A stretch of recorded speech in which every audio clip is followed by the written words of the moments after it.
And good evening, everybody. Welcome to Going nuCLEar, full-blown coverage of the Land, part of the Land Multimedia Group. Welcome in, everybody. I am Ethan Greenberg, along with my co-hosts Drew Hagenbaugh and Mike Pellegrini. Also joining us, my boy, my smaller self, my twin Jacob. Thank you for coming on with us, Jacob, as we have a lot to discuss about with our Cleveland Cleveland Browns. This afternoon, after the last open training camp practice to the public, before the preseason opener or for the season, they have announced that in fact Deshaun Watson will be the starter in Chicago for preseason week 1. Guys, I guess let's go around the room and firstly get our thoughts here. Mike, are you surprised by this decision? And what are your general feelings on Todd Monken making that choice? First of all, I'm not surprised because, as we've been discussing privately, Shador's kind of struggled with pre-snap routines, so the basics. So it's probably the right decision to start off with Deshaun Watson. Do I agree with the decision? No. I'd rather just go with Shador and give him as many reps throughout the preseason as possible. But am I surprised? Not really. Right. Drew, where do you stand on it? I mean, I'm with Mike. Like, I don't really like it because, again, I want Shador to get as much reps as possible, and I want him to be the day one starter. You guys know my takes on this. I've said it most of the shows that we've done so far is I want Shador to be the starter all season long just to see what we have in him and see if we have a legit quarterback. But I understand the sentiment. Again, the pre-snap routine and, getting out of the huddle, getting to the line hasn't been great from Shador. And, that's what we talked about before the show was because these college coaches are very bad now at helping their QBs get out of college into the NFL. But it is what it is. At this point, preseason to see what you have in both guys. And if Deshaun sucks it up, then he sucks it up and Shador will be the starter. And, so could be a good thing, could be a bad thing. Right. Jacob, do you want to make it well, I know I'm pretty sure I know where you stand on this, but I'll let you give your response here, sir. No, this is definitely the expected result. Mm-hmm. I think you saw it coming pretty much. And I do think it is the right decision by Todd Monken. He's just looked better so far through most aspects. Not sure about the classroom portion of it. He could be doing worse. He could be doing better. We don't know. But, from what we can see and what we know, he has been performing better in most areas. And I do foresee him being our week 1 starter in the regular season. Yeah, I think we're all in agreement. We don't love the choice, but I think we all think it's the right choice at this time. And I think that we would all kind of sit in the same position or look at it from the perspective of we anticipate at this point he will be the week 1 starter. We'll kind of go through some of what Todd Monken said during his press conference today about how he is going to give each of these quarterbacks an opportunity to showcase in the preseason and so on and so forth, and dissect it just a little bit further than what he said, because once this decision was made about who is QB1 for this coming Saturday at Chicago to take on the Bears, it led me to have some questions about what's going to happen next week in the joint practices in Buffalo or against Buffalo leading up to the preseason game, which apparently, according to Todd Monken, Shador will start. So we'll have to get into that a bit. Jacob, you and I went to training camp last Saturday, just a few days ago. And while we were busy getting sunburnt, which is the pain that the Browns bring us, it's only appropriate. What did you see from the day that we were there? And that was the day, of course, when it was anticipated that it was Shedeur Sanders that was going to be getting the first team reps, only to then see Deshaun Watson take all the first team reps, and later on learn that after walkthrough, Todd Monken apparently told Deshaun and Shedeur they were going to flip things around, and Watson was going to take the ones. Then, after he tells them that, he tells the press and the media he doesn't tell them of that plan. When they asked him about it on Monday at the first opportunity, essentially he says, I don't have to tell you squat. I'm just paraphrasing and cutting to the chase. And Shedeur, I believe in his press conference today, said, look, let's stop the noise with that. He talked to us. We knew what was going on. Whether it was right or not, I don't know. And that'll bring us to another point down the line here of whether Todd Monken not being forthright about that when it's kind of crazy and you're wondering, well, why don't you just tell us that? And making up some baloney stories. I don't buy this story. Well, they came to me and told me that that Shedeur had been getting more reps recently, and nobody is buying that crap, right? But Jacob, what did you think of what we saw in our time at training camp this past Saturday? Yeah, I mean, nothing nothing big, just, some good wide receivers plays. They've been looking good outside of Judy, which is interesting. We'll get to that later. But, I think Bond, Concepcion, Boston, even Tillman, Wallace, Floria, all these guys have been making some good plays. Quarterbacks weren't awful. They weren't the best either. They were about mediocre. And, a couple of dropped interceptions. Want to see those get caught. But some good, surprisingly good plays by some of the corners. The not the expected ones, right? Of course, Ward and Campbell, but some of the more lower in the depth chart corners, and we need to see those plays, as many as possible, from those corners, because we need some of these corners to step up, whoever it is. But other than that, nothing much, nothing different. Right. Yeah, I mean, Grant Delpit dropped what would have been, I think, a pick six off of Shedeur Sanders. It was right in his hands, but I guess as the saying goes, that's why they're not playing wide receiver and they're playing in the defensive secondary because they can't catch the damn ball. And D'Angelo Ross has had a pretty good camp so far, I would say. They're going to need some guys to step up because, what is it, Damari Mathis? If I'm getting correct, Yes. make sure I'm saying the name. I believe, did I read he's done for the season? He got carted off yesterday. Yeah, leg injury. So there goes that guy. And I believe someone who had been stepping into that position or in his role, Herring, may have also left today injured for the Browns. So they're thin. They are thin in the defensive secondary.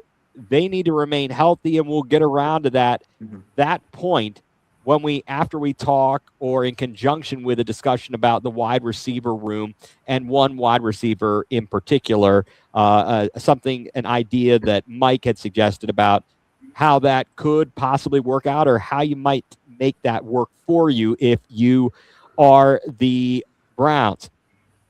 Todd Monken, after Saturday's practice, talked to, I believe, on Cleveland Browns Daily, and he's confirmed this, and he reaffirmed it and talked about it today in his press conference this afternoon. He said one quarterback's going to start week 1 of the preseason. One quarterback is going to start preseason 2. Whichever one starts week 1, the other will start week 2 of the preseason. So in this instance, now we're looking at it. Watson will start this week against the Bears. Shedeur will start week 2 against the Bills. The question was asked during the press conference, will the quarterback who doesn't start play in this game, being the Bears game? Todd Monken said, yes, the one that doesn't start will play the third quarter. That would mean that what we should look for on Saturday is Deshaun Watson getting a half, Shedeur Sanders getting the third quarter. Todd Monken went on to say we'd like to have these guys basically get into a rhythm. And I think he said he would like to have them have an opportunity to see some different circumstances. I believe he said something, a 2-minute drill. Yeah, he said one's going to start this week, one's going to start next week, and we're going to play them about a half each. I'd like to see a quarterback play a half and get a 2-minute.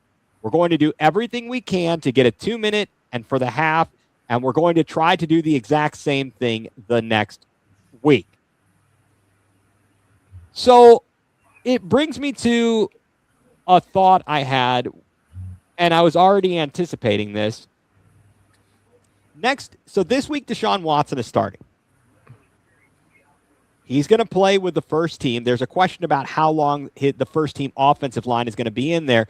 And essentially, Todd Monken is like, we're not going to feed our quarterback to the wolves. But he said, look, if Chicago's keeping their starters on defense in there through the third quarter, we're not going to keep our guys into the third quarter. But point being, they're not just going to stick him in there with all backups and bums and guys who are going to be picking up garbage next week, as the people who were pissed off during the LA Rams preseason game last year with Shador. These guys aren't even on a roster. Like, well, neither are the guys on the defensive line for the Rams. So what are we talking about here, folks? They all sucked. Quite frankly, they're going to go into the Bills week. And normally the joint practices, they always have been a matter of you play your starters and get most of your really quote unquote good work in during the practices. And then in the game, neither team was playing their starters. At least that's the way it's been over the past few seasons with Kevin Stefanski. So are you guys to understand, or should I come to think that basically, even though Sanders is going to be the starter next week, or supposedly, of course, it's subject to change, is he actually going to get to play the first team during the week of joint practice? Or is Todd Monken sabotaging this? I'm sorry to say, is he going to give Deshaun Watson all these looks against the ones, and then Shador's going to have to go in there with the second string? And yeah, he'll be playing against the second string, but basically you're saying, I'm favoring this. I'm already showing you where I'm going here. Jacob, what do you think? I think when we get to the Bills joint practice, if Shador's playing with the first team, that's pretty obvious that that's in preparation for the game. But if we see Deshaun there, it might be the writing on the wall. And I think depending on who we see might depend on how Deshaun plays this upcoming preseason game. If Deshaun puts up a stinker, I think there's a higher chance that Shador will be the quarterback for the first team reps against Buffalo in joint practice. But if Deshaun plays well, then he might be the first team quarterback in the joint practice. Drew, we'll go around to you, and then we'll get to you, Mike. Drew, how do you see it? I mean, I'm right there with Jacob. I think that if Deshaun plays well on Saturday, then it screams he's probably going to get more first-team reps during the joint practice, and possibly Shador will play with the twos against the Bills defense. So, I mean, it all comes down to what we see in 3 days on Saturday, whatnot, 3 days, whatever. And I hate it, but I understand the sentiment. Sure. Like, I'm not going to drag Todd Monken for doing what he's supposed to do, because under Kevin Stefanski, we'd already know what's going on. We know Deshaun would probably be day one starter. We'd probably see Shador here and there during the preseason. And Deshaun wouldn't play. So the whole preseason would be, Dylan Gabriel and Taylor Green if it was still under Kevin Stefanski. So I'm more thankful that at least Todd Monken is going a whole half with Deshaun and a quarter with Shador, and then flip it over the next game and give Shador a whole half and Deshaun a quarter. I'd rather see that and get these guys actually prepped than, okay, you get 5 snaps. All right, your day is over. Right. That's what kills me. Absolutely. Mike, where do you kind of agree with all of this, or what are your thoughts and sentiment on the idea, hey, during the week. I mean, your Newt, your dog is like, this is a snooze fest right here. I do want to apologize about the dog quickly. No, I think it adds to the show. This is the dog. We're talking about the dog pound, and we literally have a dog snoring in the background. I think this is a kind of appropriate. But what do you kind of see that as something? I've got a question though. So who's going to be playing the fourth quarter?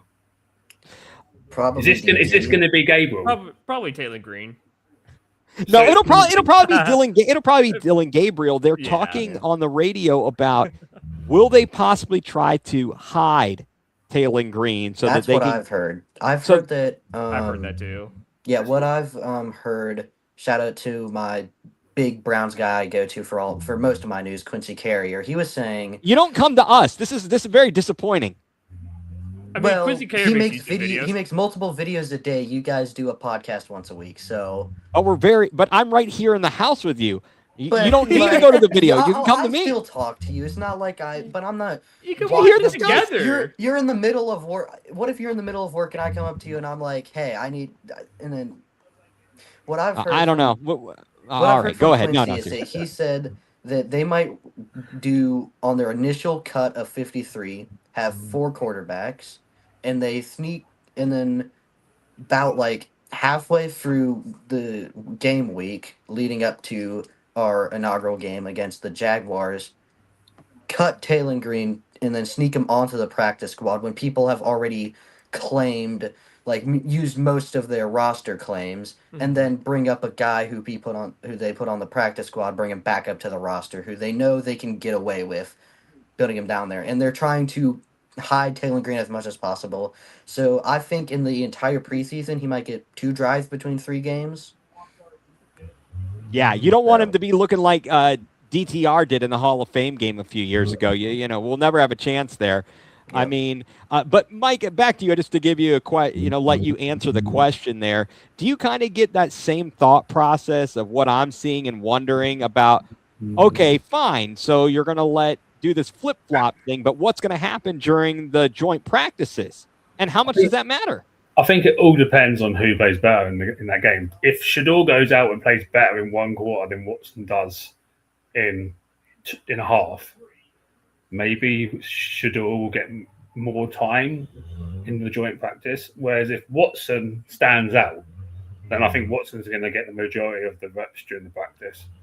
Because what you say is that Shador and Watson will split reps basically during the preseason games, but they'll give most of the practice time to Watson. Yep. Yeah, I feel like it's a fake. It's not as bad as it was maybe, say, last year, right? That was that was a load of crap what was going on. We all knew it was totally slanted. I don't understand what the heck that guy was, our last coach was doing, that he gave no time to Joe Flacco when he needed to be building chemistry with the team and the receivers and the line, and you didn't give him any time on the field, you jack. And what a cluster fudge. We thought it was I think we could feel better that it's not as much of a cluster fudge. It's like the Browns spending the whole preseason, right, having Watson and Shador taking all the reps and then giving Dylan Gabriel exactly one to start the season. Like that would be that. Yes, exactly. That would be the same kind of stupidity. Jacob, we did see, and I think they had another bit of a dust up. Spencer Fano and Jared Verse got into a little kerfuffle when we were at the training camp. I saw a helmet fly off. It was some heated battles, and then Taylor Green guys got the defensive line to jump multiple times at the end of the practice when Jacob and I were there, and Spencer Fano is dancing.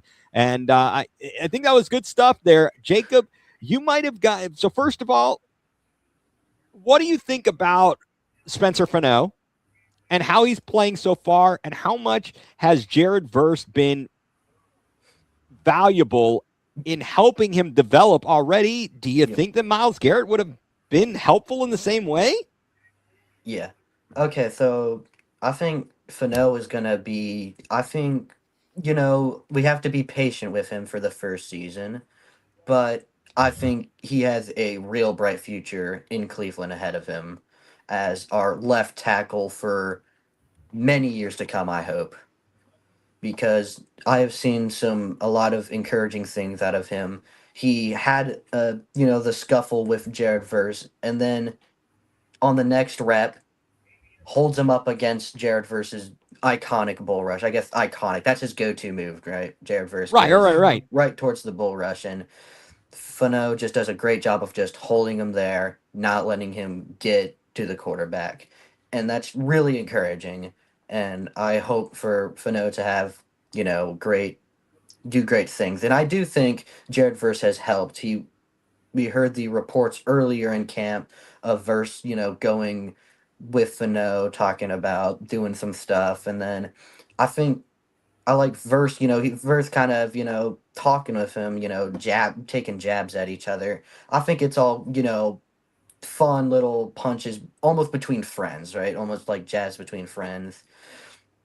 And it's all friendly competition. And I like that. I like to see, Fano not just be quiet about it, he's given back.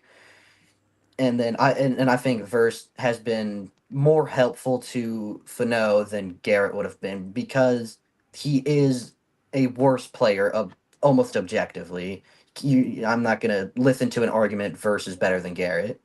Not even Andrew Barry thought that. He had first round picks, but Verse, if Garrett was there, he would just be blown by Fano, 90% of reps, and Fano might get discouraged. And I think, but besides just the play aspect of Ben battling, where Garrett would just dominate, as opposed to Verse like being more balanced, I think just Verse has been more helpful He's and been a better teammate. Would you say? better teammate, better teacher as well. And the thing with Garrett is, I remember, I think it was last offseason, he was talking maybe with Alex Wright or Isaiah McGuire, one of the two. He was just doing like, he was like saying, hey, do this, this, and this. And they were like, we can't do that. We don't, like, I can't do that. I don't have the physical ability to do that because Garrett is just so physically talented. While Verse is has had to actually figure more stuff out as a more he's still a top whatever percent athlete, but he's on a similar level as other guys in the NFL like Fano, you know and like that. So it's been more helpful because he the points land better. Right. No, definitely. He is taking on a role that Myles Garrett didn't really embrace. It's not that's not who he is. Being a leader, a mentor is not who he is. Um, with that transitioning, Myles Garrett, although they're saying it's only precautionary, he's having some swelling in his knee and he hasn't been practicing. Guys, one, do you think it's a bit of hullabaloo, of nothing burgers or a bunch of hullabaloo, not to even pay attention to it that he hasn't been practicing? Is it nothing? Is it something? And do you guys see a world where potentially Myles Garrett maybe isn't as healthy as he's been, and the Rams don't do as well as they expected, and it could turn into actually a real gift to the Browns in terms of the draft pick? Whereas last year we were thinking that the Jags were going to absolutely suck, and they end up winning 13 games. And here we think the Rams are going to the Super Bowl, but who knows what could happen with a few injuries. Mike, what do you think? First of all, Myles Garrett's the kind of guy who could turn up 3-4 days before the season. Right. Ready to go. Yeah. So them holding him out for them is probably not that big of an issue. Like, it's whatever, as long as he's ready for, like, they travel to Australia, don't they? Yes, they do. They play that Wednesday game, I believe. So that's going to be interesting. Will he go on the trip? Will they hold him out until maybe the second game of the season? Hold on, let me fact check when the Rams play their home opener. Well, it's not the home opener. I think they played the opener. Sorry, the opener. Yeah. First, because I'm pretty sure the Wednesday game's supposed to be what the Thursday games were in the previous years, where the Super Bowl winner hosts. No, well, if it's in Australia, they're how many out? They're like already into the next day. They're like 10 hours ahead of me, so that's like 14, 15 hours ahead of you guys. Right. So they're going to play it. It'll be Wednesday here, but it's Thursday there. And then the Thursday night game, I believe, is Seattle. I hope that I'm correct. Jacob, you continue fact checking. I mean, Mike, I don't want to cut you off there if you had more thoughts on that. If I not, don't think it's a big issue for them. I think he could turn up for a few days before the season, as long as he's keeping himself conditioned properly. right. It's not a problem. I know he's joining a new defense, but Miles Garrett's Miles Garrett. Exactly. It's not that complicated. I am correct, actually. They're going to you play are? on a Thursday. Yep. That's what yeah, they're playing on a Thursday. Well, wait a second. What They're time? playing. It's September 10th is a Thursday at 8:35 p.m. So So they're playing the game on Friday, their time. Oh, okay. Wait. So then, wait. Yeah. What is the schedule for week one? Which bozos Week play? one, Wednesday. That's what I'm telling you is that the Wednesday game will. You're be right. New England. Okay, that's New why England. they did it. That's why they did it. Jacob, this is why you don't come to me, guys. That he has just proven why he doesn't come talk to me for his Browns information. It's because I know nothing. I pulled a gold hammer and shot from the hip, and was completely wrong. So Jacob, kudos to you, sir. Kudos to you. Well, don't worry. We won't get to watch the Thursday game unless they offer it up to other people because it's on Netflix, so they can go and kiss my suckers. Well, obviously that's where I come in. Oh, well, right. I know. That's what I got. That's what friends are for. Yeah. So the Wednesday Patriots Seahawks, Thursday Rams 49ers, and then Sunday is the regular slate. And then Sunday, everything the same. That is how they are doing that. Okay. And Drew, what did you think? Get your thoughts here on this whole Myles Garrett thing, injury, something, nothing, whether it's possible that maybe there's going to be health issues, or are you I'm not buying it. He's fine. Don't worry about it. And he'll do his thing. I think it's nothing, to be honest. Okay. I think it's just one of those things where, again, he's going to be held out till about a couple weeks before the season begins. He'll tear it up like always. And I just don't see as that. Now, I will say that he is getting a bit older. He's now, 30 years old? Becoming 30. Oh, yes. He's an old man. He's an old man. I'm 30, so I guess I'm just not built like he is. but once you get to 30, though, in a sports world, that's when injuries start to happen. So I'm still going to say it's a decent trade from the Browns because, again, you got a lot younger for a guy almost of the kind of same caliber as him and Micah Parsons. Right. Because he had the better pressure rate of the two. Yes. Last season. So again, you're getting a very high caliber defensive end for a high caliber defensive end. So it's not for me to worry about. He plays for the Rams now. I could care less what goes on with him over there. Yeah. So no. Drew. Sorry. I'm gonna have to grammatically correct you. I couldn't care less. Couldn't care less because you could care less.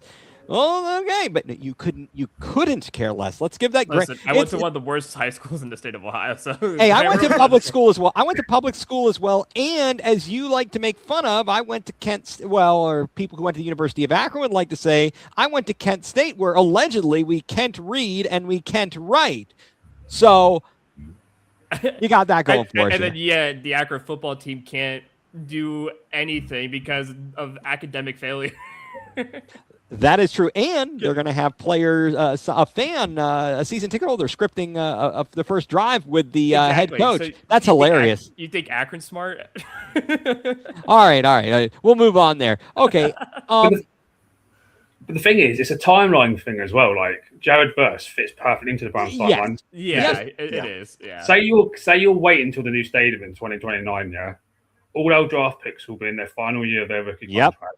Verse would have signed an extension by then, and he'll probably be in his prime because he's like 5 years younger than Miles. Exactly. So what's the comparison? Like, who's going to be better at that point? Like, Verse is probably going to be better than Miles Garrett at that point. Because at that point, he's going to deteriorate Miles in the next 3 years. Jared Verse is probably going to get stronger, become a better all-round defensive lineman, and by you get to that timeline, Verse is probably going to be worth the trade. Like, I agree, and we're gonna have to look. We'll have to keep track Yeah. of the draft capital and what we've done. Plus, we've got And is it a first, a second, and a third round pick or something on top of it or something? We've got. I know we've got next year's one. First. Next year's first from the Rams, and Yeah. it feels like we've got Second and third. something. I'm not certain. If somebody wants to check that to confirm the draft picks, we can do that. I had this thought while we were discussing this. Is it possible that we're talking about Garrett and maybe being turning 30 and potential decline just with age? Is there a world in which, like, he wins Defensive Player of the Year, and then they win the Super Bowl, and he's the Super Bowl MVP? It's the first, the second, and the third. So it's Okay, you guys, second the year after, then the third the following year. Okay. Yeah, it's 27, 28, and 29. So Okay. spread it out. But do you guys see a world in which he never sees his decline because he rides off into the sunset with a Super Bowl victory this year? I mean, Or do you think his ego would get in the way and he wants to crush all the sack records or something along those lines? Yeah, no, he definitely wants all the sack records. The other thing with Miles as well, being on the Rams, he's probably going to have to do less. Well, and that's what we joked about. Whereas if he stayed on the Browns, he's probably going to have to do more, so that's going to affect him the older he gets. Whereas he might actually be able to prolong his career on the Rams because he's probably going to have to do less. Well, and he has a way better offense too that will keep him off the field and exactly. Well, right, but that might actually hurt his stats. I don't think it's more so about stats. I think it's just more just going for the trophy. It's going for the Lombardi. Right, I get it. I get it. I definitely get it. Especially if they bring back Aaron Donald, which I'm pretty convinced they're going to do. I think I'm convinced they are as well. Man, screw that. Either you retire or you don't. Are you in or are you out? Let's cut the crap here, guys. One more opportunity for another ring. Why retire with one when you can retire with two? No, what I'm saying, and no, I agree with you, but on principle, make up your mind, okay? Make up your mind. He don't even have to play as a defensive end. He could be a holder for the kicker. He could be just on special teams. He don't have to do anything. Okay, well, that's fair. That is a fair thing. Yeah. Another thing that came out. Hold on, I need to get my word in about the Garrett injury real quick. Oh, I'm sorry. I apologize. No, you did the reverse. So yes, sir. So go ahead. Yeah. I just real quickly want to say, even if it does affect him at the beginning of the season a little bit, he did not have a fast start to the season last year, and he broke the sack record. Yeah. So I think there's nothing to worry about there. Okay. That's all. What you're saying is it's basically a nothing burger there. Yeah. Yesterday, the Browns released their first unofficial depth chart. Yep. And I know we're going to talk a little bit about the wide receivers because I think that's a great discussion there. Mm-hmm. Of course, it was a big joke because at the time, yes, or on a depth chart. Yeah, something apparently never seen. Deshaun Watson or Shedeur Sanders. Why don't they just wait? Is there some rule about this? Because wait until today. I'm not sure. That's a great question, Mike. I'm not sure. You have to announce it 72 hours before the game or something. So the Browns had to announce it. Right. I don't know for sure, Mike. There probably is some timeline that they had to put it out, and I'm glad Monken. I know it's kind of joke. It's become another thing for people to laugh about when it comes to the Browns, but I actually appreciate that. I think he is taking this decision seriously when it comes to the quarterback, so I don't hate it. It looks kind of silly, but I'm not worried about that. Let's see what happens on the field. Currently, the first team is wide receiver. You've got Jerry Jeudy, Denzel Boston, and Casey Concepcion. Tight end is Fannin. Running back is Judkins. The offensive line goes Spencer Fano at left tackle, Zion Johnson at left guard, Elton Jenkins at center, Tevin Jenkins at right guard, Titus Howard at right tackle. The backups in the wide receiver room, second team Tylan Wallace, as well as Cedric Tillman and Isaiah Bond. Cole Wilson, I don't think we've even seen anything of him. that he was mentioned as a possible breakout in training camp because he got the speed. They compared him to a famous Cleveland Brown of days in the past, Gerald Ice Cube McNeil. Gage Larvadan would be, I'm sorry, I'm skipping over a column here. So the third team would be Cole Wilson, Gage Larvadan, and let's see, and Malachi Corley. We've talked about this amongst us, who we think our top wide receivers are. But Jacob, why don't you give us your thoughts on the wide receiver room? Yeah. What you think who you think the top wide receivers are and should make the squad, and also give us your thoughts on what should happen and what will happen, kind of, if you get what I'm saying. Yeah, no, I understand what you're saying. Yeah. So I think the top four is pretty obvious to me. It's going to be Boston, Concepcion, Judy, and Bond. I think about in that order that I listed them. I think Denzel Boston has shown himself to be the best receiver in training camp. Concepcion, I think he's going to play a lot of slot, but I still think he is the second best. And then Judy, I think, will be the third guy. Bond will be the fourth guy that kind of rotates in there with Judy and, the rest. So I think top four, I think it's going to be those guys. I don't see a world where it isn't like outside of extremes like an injury or Right. some off the field thing, but from right now, those are the top four pretty convincingly. Then I think there's two spots left with four people fighting for it. I think there is Cedric Tillman, Malachi Corley, Tylan Wallace, Gage Larvadan fighting for 5 and 6. I have my projected. Don't forget about 5 and Luke 6. Floria. I don't think he's. I think he's fighting for the practice squad. I agree. All right, go ahead. Yeah. I think my 5 and 6. I like Cedric Tillman and Tylan Wallace. Now, I have Tylan Wallace has the edge over Corley mainly because of returning, but it's kind of strange with the returning. Andrew Barry has gone on record to say that Concepcion will return punts, but on the depth chart he is not listed. Whether that's a preseason depth chart and those who will be the people returning kicks and punts in the preseason, and then because they'd probably, I wouldn't imagine Concepcion is going to return anything in the preseason, but so that's what I think. But either way, I think Tylan Wallace has also just made better plays, more plays than Corley and Larvadan, and I have Corley, Larvadan, and I guess also I'll throw in Luke Floria on the practice squad. Yeah, I don't know if Corley will. I don't know if there'll be how many players they can put. Yeah. I forget how many players get on the practice squad. I think it's 16. I'm pretty sure. I know they increased the number, but that's interesting. I think it's 16. The last time I checked, it was 16. Okay. Yeah. Go ahead. So then the what you were hinting towards, I think there is a possibility we get to the trade deadline. Judy's not looking the best. Bond is showing a lot of good stuff, as well as Concepcion and Boston. I think we might see a trade deadline move that gets rid of Jerry Jeudy, and he gets the Amari Cooper treatment.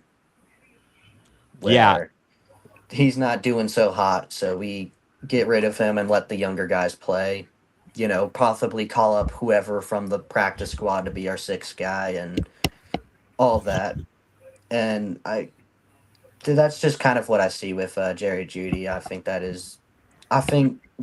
I believe he will be on the roster to start the season. But to end the season, there's much more of a possibility that is not the case.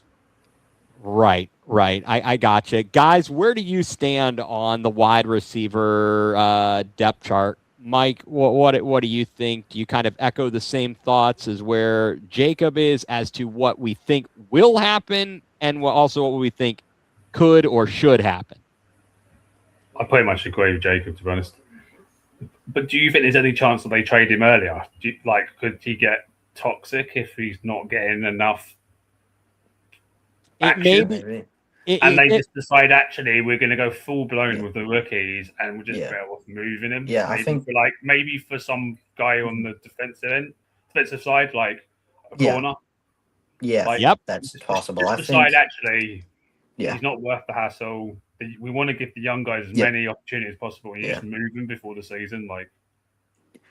I think a trade window for Judy is between starting week 3 or 4 and up until the deadline. I think that's where you could see a Jerry Judy move happen. I don't think anything before the first 3 or 4 weeks will happen because they still want to see Judy kind of get into a rhythm in the season. They might not even be considering anything until week 5 or 6.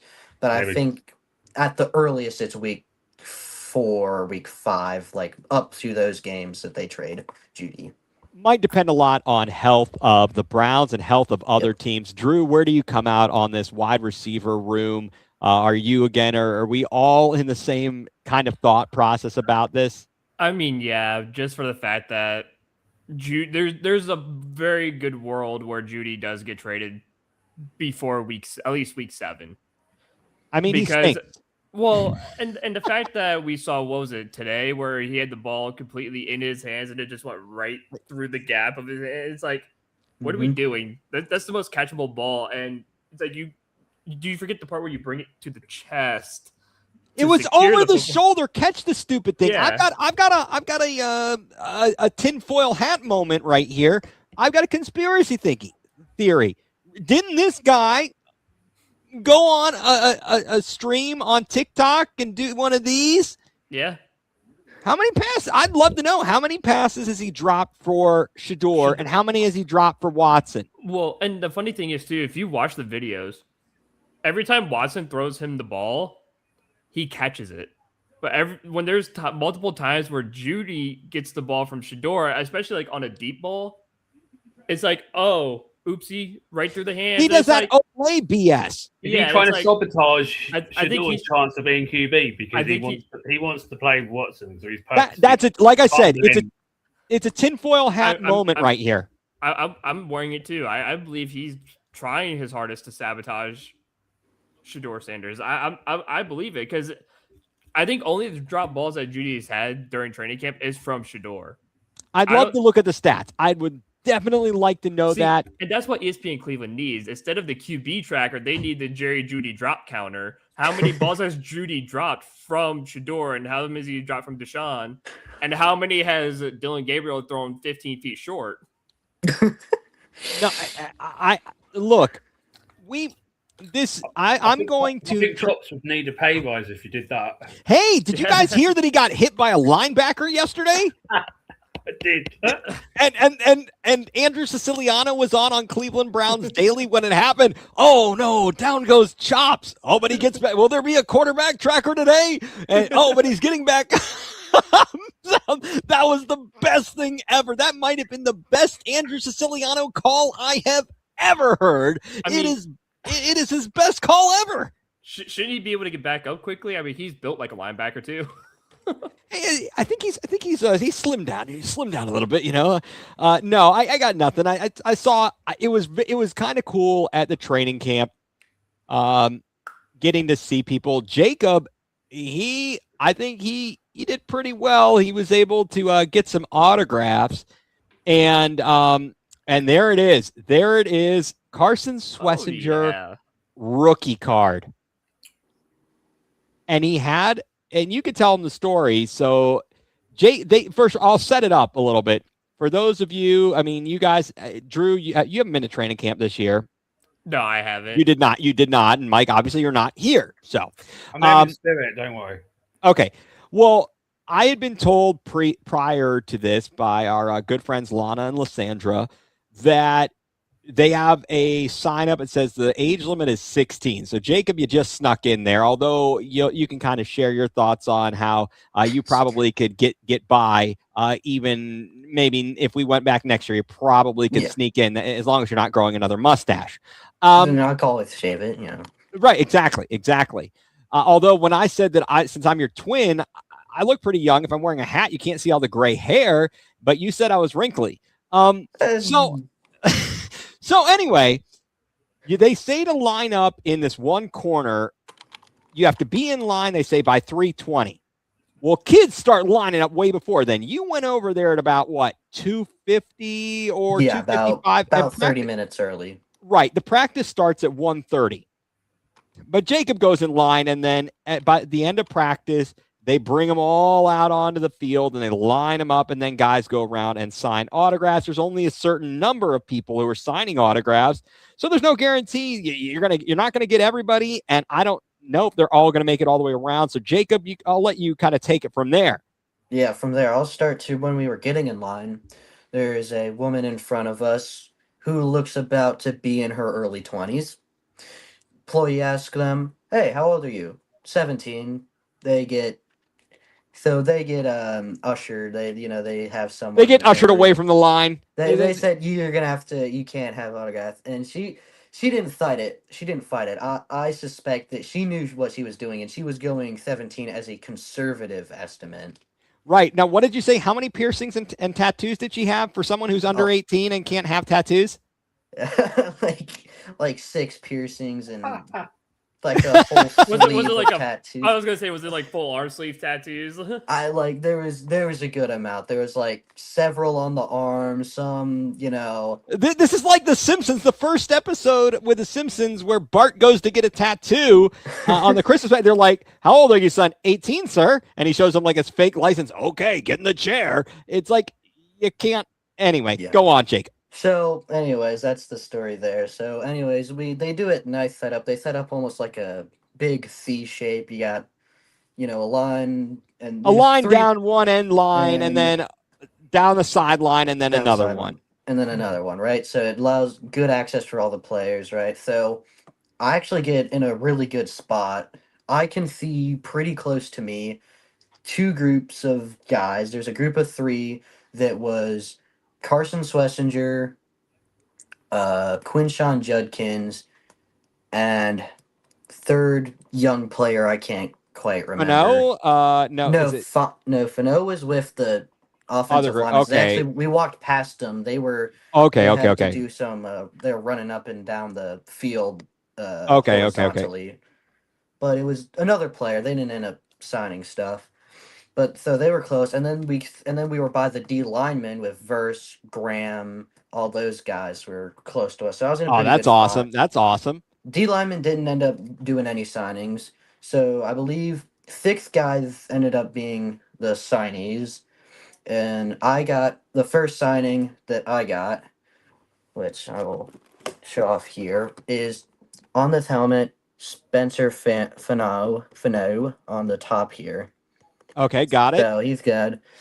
So to the left of me, there's a kid. That's the first guy I believe Fano went up to. Quinshawn's coming around. He's kind of looking around, and he goes to the kid next to me, and I was like, that's all right, because because obviously Quinshawn's like they're trying to manage stuff, like who's gonna be with who where. But anyways, Quinshawn skips me, but I'm like I'm not mad about it. He's doing the best he can to get as many autographs down. So then Fano comes to me, or Fano, it's Yeah, yeah, Fano, yeah. right? That's what we've I think it's established. Fano, according I to think it's the. for now. Yeah. Yeah. Okay, yes. So Fano comes to me and he's doing mine. So then next, pretty soon after, I get the Schlesinger signature, which was really cool. That's definitely Yeah. my favorite. That's really good.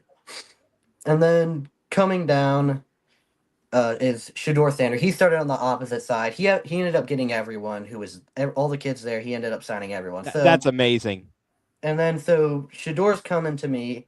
I have his card. I have a card of his in my hand, and he puts a hand on my shoulder and says, "I can't sign that for you because apparently you can if you get a signature directly on a trading card, you can lift the signature, stamp it, and use it to put it on other merchandise like um, So a few bad jerseys. apples ruined it. Yes, Okay. and they can sell it as, oh, he signed this jersey when he didn't. He signed a card. But he goes to the kid next to me, right? He's right next to me. So I was like, oh, okay, can you sign my helmet then? He's like, yeah, sure. So then he finished signing the kid's ball, and then he signed my helmet. Really good guy, really chill about it. Was honest, but and it was an incredible experience. First time meeting Shador, only time meeting Shador. 10 out of 10. He was very. It was a very good experience. He's a good kid. He's a He's good young definitely a man. good person. I don't like see him getting into any major controversies off the field. It's more so the people that are yapping for him and Yes. on his behalf that make it Yeah. ridiculous. Mm-hmm. Yeah, but Shador was the second signature on the helmet below Fano's. And then Dylan Sampson's going around. He's signing a few, but he doesn't eventually get around to me. Then, right at the end, Cedric Tillman's coming down my line. There's me and Yeah. then the kid I'm next to, and then there's two kids next to us. Those two kids, they were younger. They didn't even know Schwesinger's name. There's no way they know who Cedric Tillman is. So they get the signature. They're about to go to the guy next to me. And the people who are doing the things, they're ushering off the field because we were there for like 30 minutes. 30, yeah, 40 it was minutes 30 at to that 40 point. minutes after. Yep.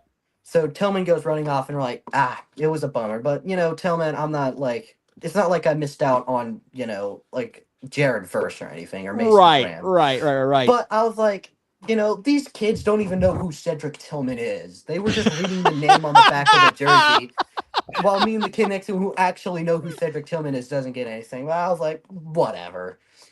Well, that's amazing, and I was really just pleased. I like the way they set it up.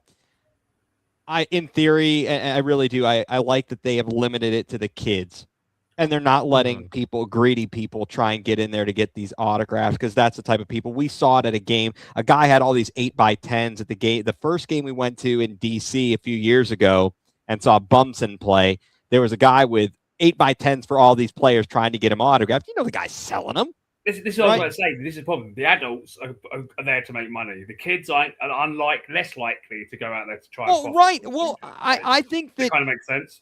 Oh, absolutely. I think, quite frankly, Jacob getting the Schlesinger rookie card signed is more valuable than possibly Sanders. Unfortunately, I'd love to be wrong. Please let me be wrong.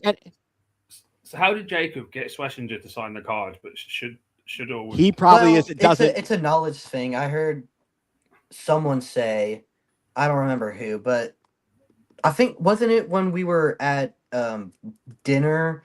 After that, someone at the table said that Shador wouldn't have known about that if it weren't for his dad. Probably Nate said that. We had dinner. We met up in Canton with my best friend Tommy and his family, and Nate Bope, who's been on the podcast with us, and I do the podcast The Prospects of the Land with him and Taven McCulley. He met up with us, as Kenny Mayne from the old Sports Centers days would say. He's tall. He's a tall lad, but. We were having a good conversation about this whole thing. No, just it was fantastic. It really was, and I'm that. All in all, a great experience. I was trying to make some connections for us guys. Talk to some folks. I saw our buddy. I saw Zach Jackson. Thankful for him to be on the show last week, and it was great. Did you notice that it was he said the same thing on like 92.3 that he had said on our show, and we had posted clips of it, and yet. Other people are attributing it to him on other shows. I'm like, you could have heard that first if you'd been watching Going Nuclear. Yeah, that's very true. I mean, we did have that. Guys, we are going to, and I'll put this out there right now. The plan is Saturday, Browns play the Bears. I believe the kickoff is on or about 1:00 Eastern time. We are planning on being here with you to watch along, although we cannot show the video. We will be watching along, talking about what's happening in the game, and hopefully we'll have a few other people joining us. And one thing that I wanted to bring up that will give us a smile, even though we might be a little bit down about the quarterback situation. A good friend, former co-host of Going Nuclear, and hopefully we'll have her on sometimes here throughout the season and whenever, Megan Donovan. She said, whenever I'm having a bad day, I just think about Juan Thornhill being unemployed, and it brings me out of my funk. Here's a shout out to Jog Thornhill. Megan, that is so funny. I literally laughed out loud when I read that.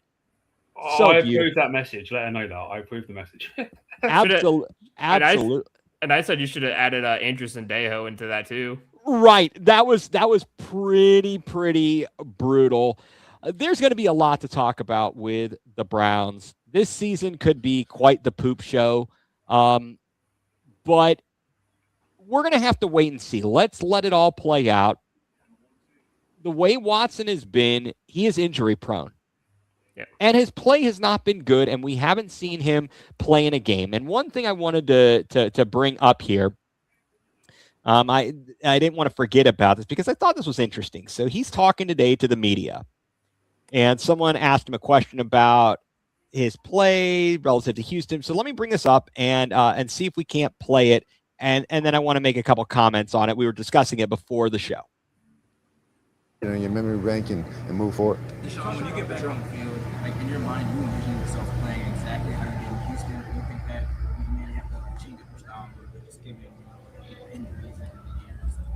Yeah, I mean, I'm different, man. I think ever since I've been here, early on, I think, bringing up Houston was cool, but I'm 30 now, so I think I had some injuries and things like that, so my game has definitely changed, but the mentality and how I play and what I how I approach it doesn't. So I don't know. I think just going out there and just playing free and let my instinct just take over.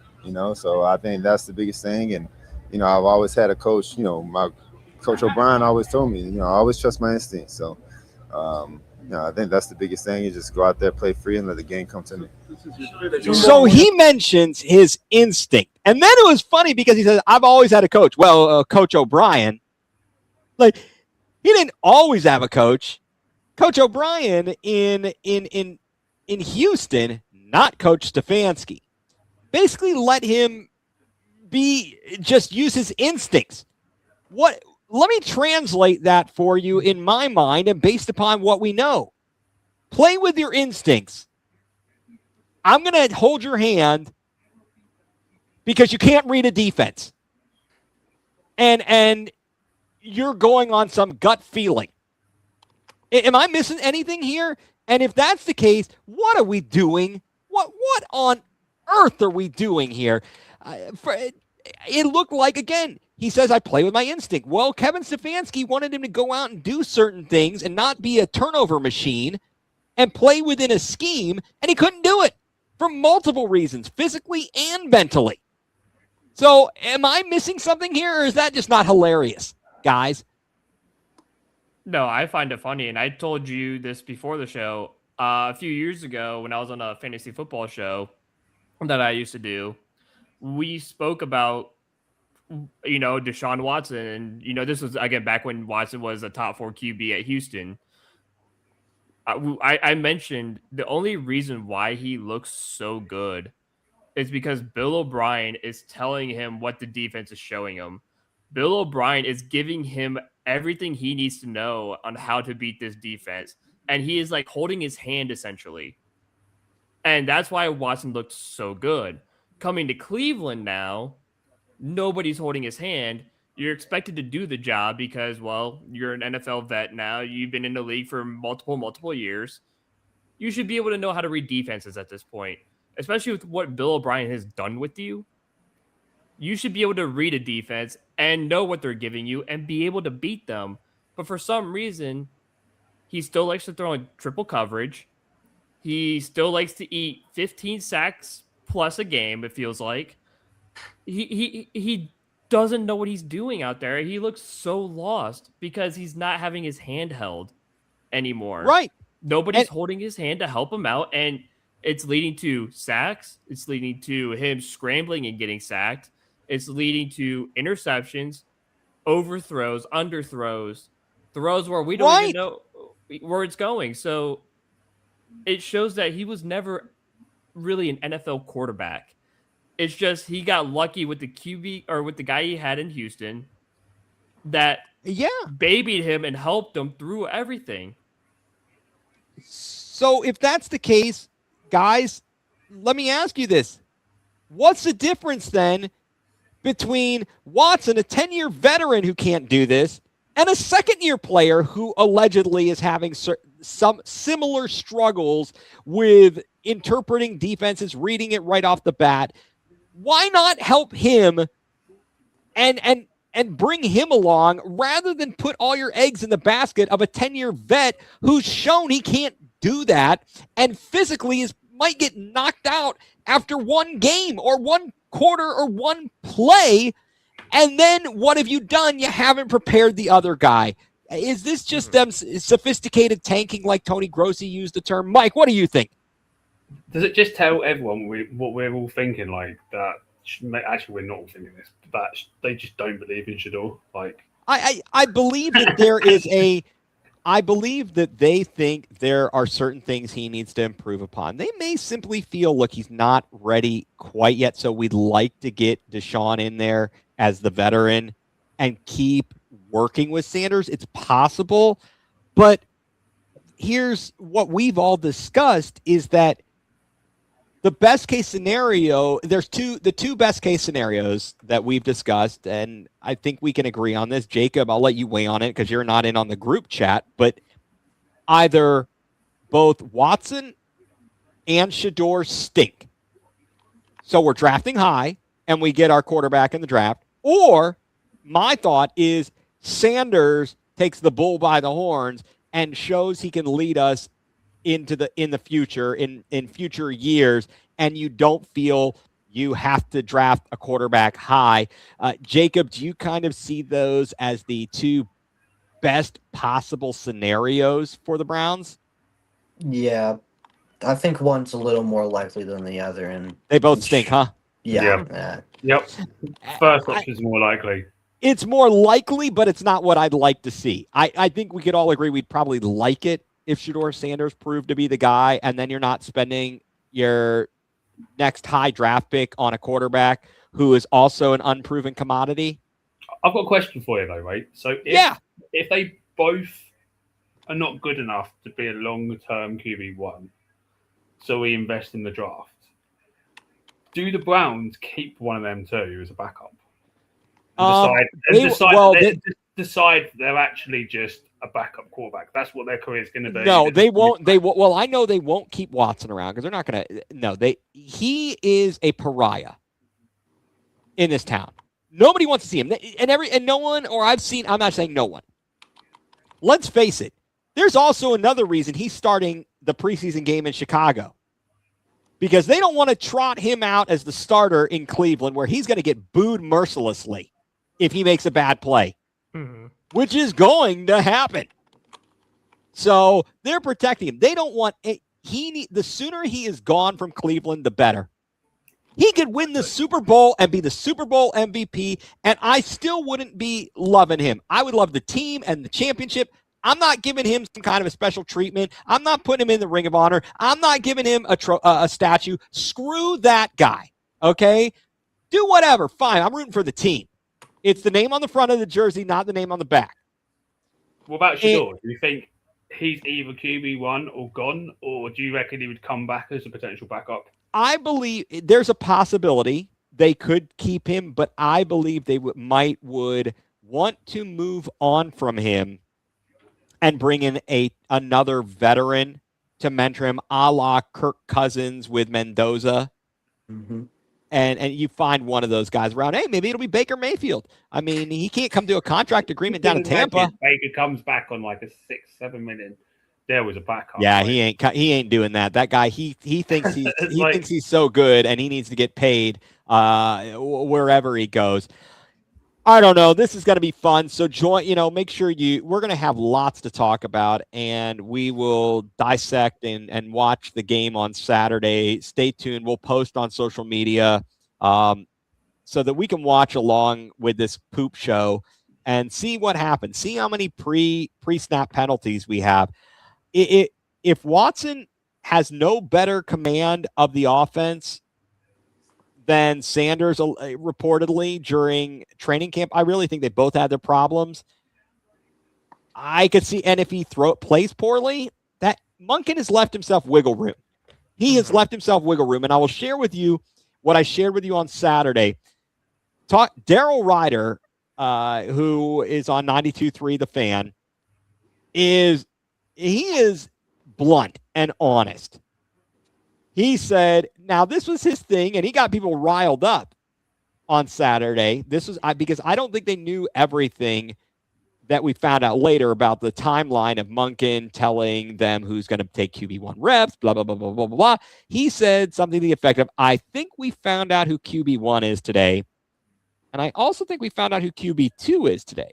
And there's going to be some fans who aren't happy about it. He was intimating that they really like, and he said there's people in the building who really like Dylan Gabriel. And that he is a good backup, actually. He knows he's not a starting quarterback in this league. He's a backup at best, and maybe a spot starter. And he has an ability. He is a computer processor, a supercomputer. He can understand the defenses, and he can figure all this stuff out quickly. The problem is, as Daryl pointed out, 7-on-7s he looks fine, but when you put a line in front of him, he can't see over it. It makes it a little bit more difficult to be a NFL quarterback. It was great insight.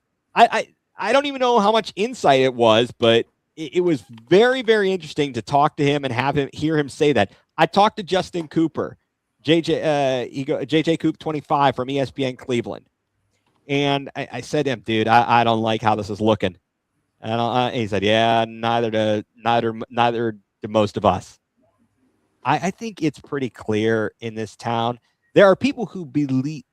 Let's not get things twisted. I think someone like Tony Grossi has been pretty steadfast. He believes that Watson will be the starter. But that doesn't necessarily mean it's because everybody loves him and feels he's the greatest thing since sliced bread. It's just that's the reality of the situation. This is going to be a long season, guys. We are going to have fun with all of that. Jacob, we are going to move on to the Guardians. You are free to stick around if you want. If not, we will let you move on to bigger and better things. You can go play MLB The Show, where the Guardians are far better than they are in reality. Your call, sir. Not tonight. They scored like 6-1 today. Hey, don't jinx them, Mike. Your call, sir. If you'd like to head on out, you may do so. If you'd like to stick around, you may do so as well, sir. Yeah, I don't think I want to talk about the Guardians. Yeah, neither do I. That's why. Neither do we. Well, Jacob, thank you for joining us. We will be you will be appearing with us more throughout the season. Always appreciate it, and glad we had you had a good time and a great experience at training camp. Oh, and one other note: that Schlesinger card.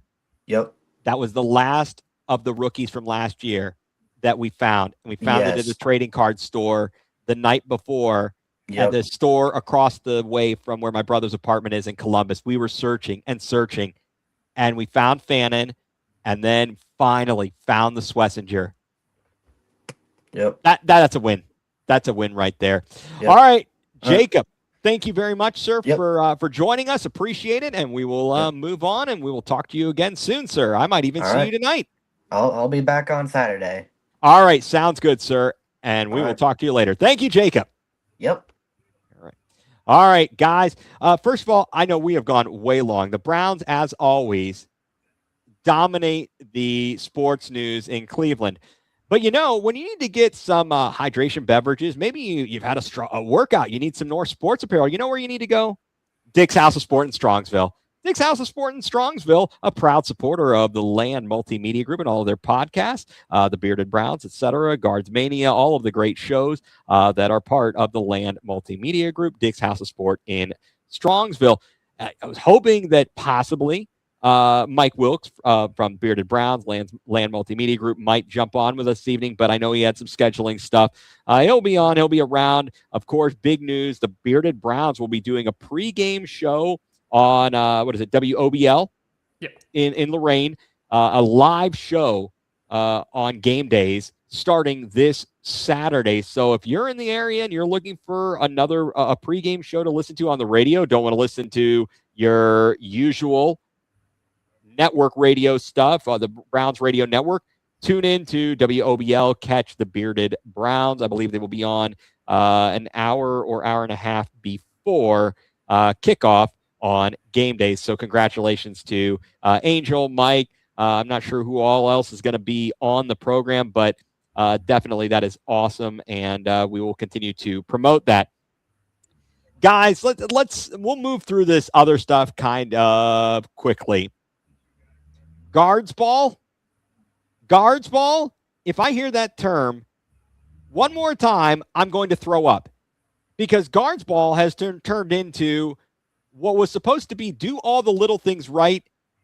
We've turned it into a mess. We can't do anything that is part of guards ball.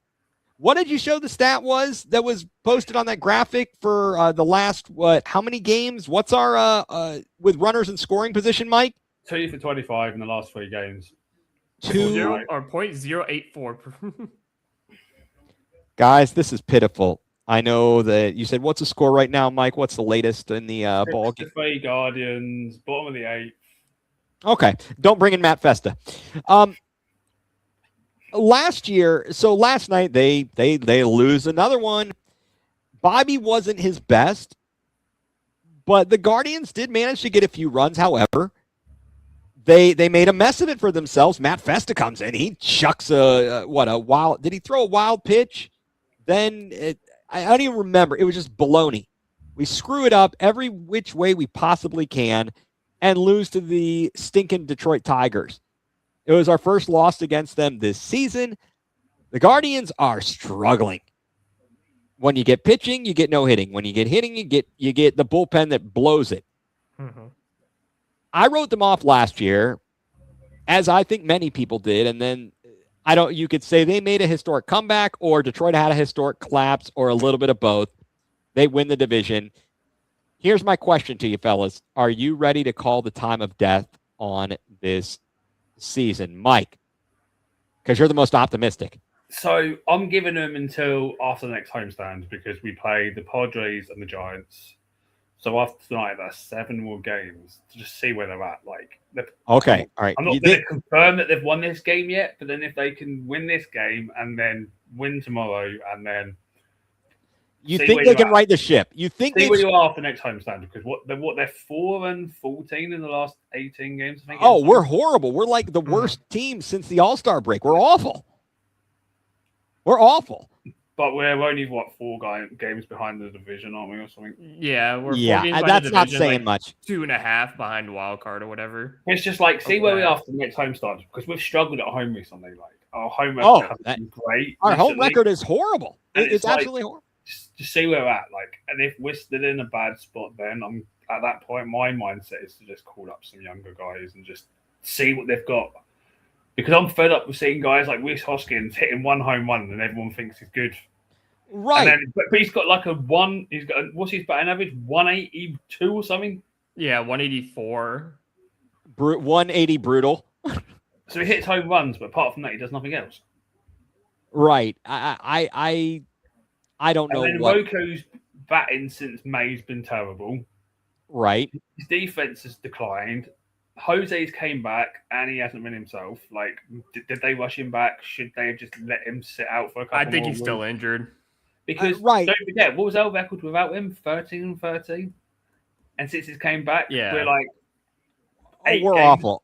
8 games below 500 or something since he's came back. It's it's not good. It's bad.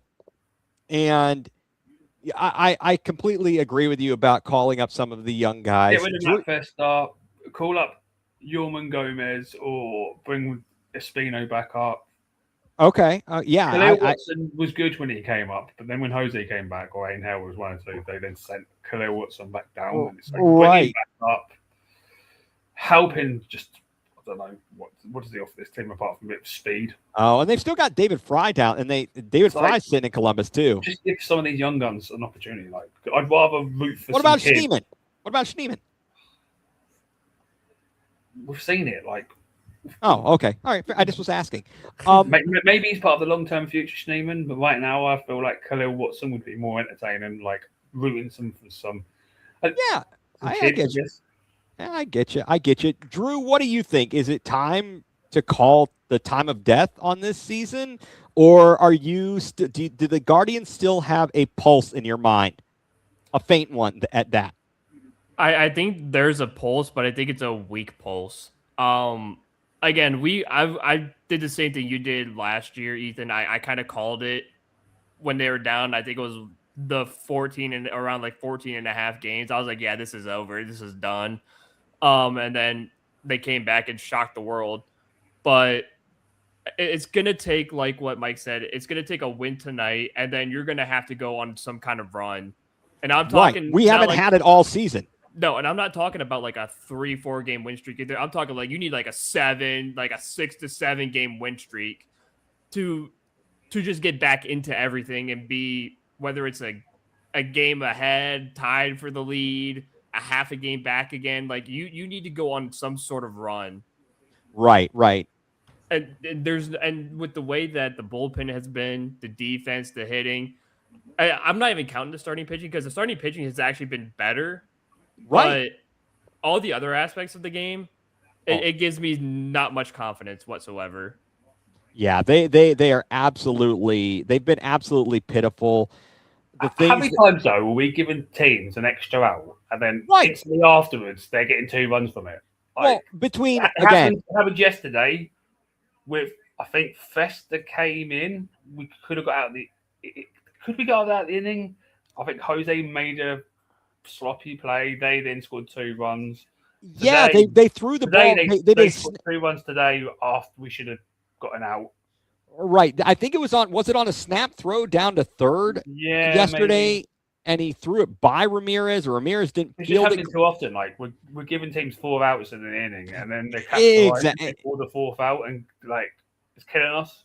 Right. Between walks and errors, that's too much to overcome when you've got an offense that's struggling to score more than 3 runs in the game. If you're gifting teams 2 runs because you're giving them an extra out in an inning, for a team like us, it's hard to overcome. Well, we saw it last week against the Mets, where we should have been out of the inning on a double play, and next thing you know, goes to extra innings and we lost, didn't we? We were up 6-5 against the Mets. Right? Oh yeah, well we lost. Rocco messed up the play. Right. They ended up tying it. We went to innings. Didn't Festa have to come in, and we ended up losing. Yeah. Oh boy. So now they've got the tying run to coming to the plate in the bottom of the 8th. Is this what I'm seeing? Yeah, Hunter Gaddis just gave up a single to McKinstry. The stop defense is what's killing this team at the moment, in my opinion. Right. So basically, they're going to try and bring out Cade Smith and make him pitch a 4-out save again. Probably. Which is what blows up in our face every stupid time. Yeah, because then he gives up a walk, and then he gets a pit. Exactly. Just keep Gaddis in and just let Gaddis close it out here, then put Cade into 9th. But you've got to have faith in these guys to do something. Although Yo-Ho-Ho and a bottle of rum, I wanted to make him walk the plank. Yo-Ho, the guy we acquired before or around the trade deadline, he was awful the other day when he could not find the strike zone. It was absolutely back-to-back guys, didn't he? He was back to back. He wasn't even close. The guy was terrible. It wasn't even close, and it took it was after the rain delay that screwed us in Chicago. And then that wound me up though, because I went and looked at the forecast, and it was like within about half an hour first pitch, it's scheduled to rain. It's like why start it? Why screw you're screwing both teams? Like, yeah. Here comes Cade Smith. Like 2 games beforehand, they went to 13 innings or whatever it was in Boston. Right, yeah. They and then our bullpen's been struggling, and you're like, okay, we know the game's probably going to end up going in a rain delay. It's going to screw both teams because they're going to have to use their bullpen. No, it was absolutely pitiful. I am not as faithful as you guys. I am so frustrated with the Guardians. It's the basics, though, isn't it? That's the problem. Like, right, basics is letting them down. Like, they can't even do the basics right. And when we're talking about the basics, we're talking about the simple situational things. Can you bunt a guy to third? Can you hit a sack fly? Can you hit a sack fly? Can you field the ball cleanly and throw to the correct bag? Can you not make a base running error? When you come in and you're a relief pitcher, can you throw a strike? Can you quit issuing free passes to these guys? all of these things are just not good enough. And some of it is on the talent on the roster. Some of it might be some managerial decisions that are being made. We have to wonder, what are we doing? What do we do? Take Nathaniel Lowe out yesterday for Reese and pinch hit Reese Hoskins or something? Yeah, that got a lot of backlash, didn't it? A lot of people were moaning about that. Yeah, I mean, Hoskins sucks, okay? He sucks. Well, what kills me is this whole like analytical crap of like it's a lefty pitcher, so we need all the right-handed bats we can get. Like, I don't care. That's my biggest pet hate with baseball is these obsessions with platooning guys because they favor. It didn't used to be that way, Mike. It didn't used to be that way. It really didn't used to be that way. I think a lot of this started like 4 years ago, like, because I don't remember this happening. I just remember like lineups being like, oh, this is the best lineup we have. These are the best players, the best hitters, the best defense. It doesn't matter what side of the plate you hit on. You're in. You're in. We're not going to take you out just because somebody else is pitching a lefty or a righty. No. Yeah. Are you the best player? You should be in there. That's what the problem is with, in my opinion, a major problem with baseball today. I get it, though. You've got two guys who have a similar batting average, but one of them's better against lefties. You can then put that guy in the lineup. When you've got someone that's got a high batting average, but then the guy that's replacing him's got a low one, it just hurts the team. Yeah, it does. It doesn't make sense. What makes me laugh, too, is like, I remember last season when people were saying Kyle Manzardo can hit left-handed pitchers, and then he comes in to pinch hit in the 9th inning, and like, I remember it was against the Twins. It was 3 games in a row against the Twins. He hit walk-off. He hit all 3 walk-offs. He hit 2 walk-off homers, and then he hit a walk-off base hit. All 3 against left-handed pitchers. Right. You have to show some confidence in guys. Yeah, he's like, oh, he can't hit lefties. Well, apparently he can because he just had I think he had a total of 5 walk-offs last year, all against lefties. I was like, apparently he can because he's walking it off against the left-handed pitchers. So apparently he can hit lefties. Well, right. And that's what drives me bonkers. Okay. Did we get out of the inning or no? It was a wild pitch. Of course. So now it's 6-4. If Reese Hoskins had like a 260 batting average, I wouldn't mind him. Why is being better suited the ball instead of going to get it? Is it what's he better batting at? Righties or lefties? I can't remember. I don't know. It doesn't matter. That wouldn't bother me, but because he's a 180 hitter. Right, he has no business being in the lineup. If he was a 260 hitter, and he was replacing a 260 hitter, it wouldn't bother me. Right, but he's not. He's just absolutely not. There are no metrics which tell me he's a better hitter. And folks, as we're sitting here and we're talking, the Guardians are trying to squander another game, and Cade Smith is having to come in to try and save the day because Hunter Gaddis couldn't have a shutdown 8th inning. Now Cade Smith comes in, uncorks a wild pitch. A runner scores from third. The other runner moves up from first to second, 2 down, bottom of the 8th. And I'll leave it to you guys to keep us tuned in on that. I was going to go into a bunch of stuff, but the Guardians, but they were just pissing me off far too much. So I'm going to move on to another team that's pissing me off, the Cavs. They've done nothing. And I think that's what really pisses me off. They haven't done anything. But they haven't done anything, guys. Can I say something quickly about the Guardians? Joe Adele, I just want to give him a shout out because he's been pretty decent since he came over, to be honest.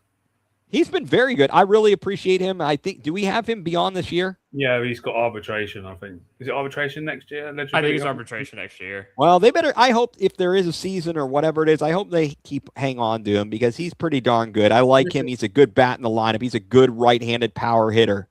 And this is the only reason as well that Hoskins, I think, is still on the roster. Because if there was no forever lockdown next year, they'd call Ralphie up. Ralphie would have been called up, but because he's not on the 40-man, right? They're worried. He's not part of the bargain agreement, right? And so he'd continue to be able to play. But if that wasn't an issue, I think Hoskins probably would have been gone by now because Ralphie's just completely smashing the ball around AAA. And that's absolutely absurd. I loathe these rules or whatever it is. I don't know. That ticks me off. And of course, look at this. Cade Smith, what are we, 11 pitches already? I know exactly what's going to happen in this game. we're gonna get. He's gonna lose it in the ninth. If we get to the ninth inning, we won't score in the ninth. Cade Smith will get 2 outs. Fester will come in and we're not blowing the game because Cade Smith's not going to be able to get 4 outs. Well, he got out of it. What, 12 pitches? He's going to need to. Yeah, I just see a strikeout there. I don't see it. I'm just watching on ESPN's GameCast. So jokes on you. Let's move on to the Cavs here real quick. Don't want to take too long on this, guys.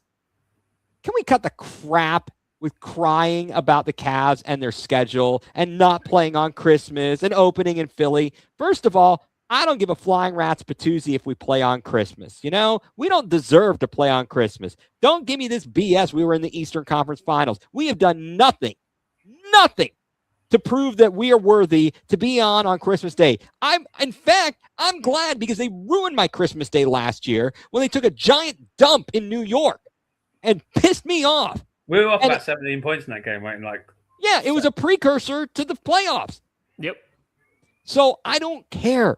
Guys, it doesn't. Do you really want them on national TV so that we can have crappy announcers, so that we have to try and stream them on a bazillion different services? Do we really want that? I don't. No. I don't give a crap. Well, and for me, it's just a schedule. You're going to play these games and teams anyway. Who exactly. Cares? Why does it matter what day it is, what time? It's the same thing that I've always said about the NFL schedule. Like, the Browns don't have any prime time. Who honestly cares? Right. The prime time doesn't bother me. I do want to know when they're playing teams because it's different, but it's different than the NBA. It's vastly different. I don't care about, we don't play on Christmas. Who cares? Like, why does that matter so much? Like, I get it's a primetime game, but who cares? Like, I don't think Charlotte or teams like Charlotte Hornets, whatever, have played on Christmas ever because of how bad they've been. Like, right. Do you think they care? No. The thing is, you're playing 82 games. There's 82 games on the schedule. You're going to play all Eastern Conference teams multiple times. Who cares?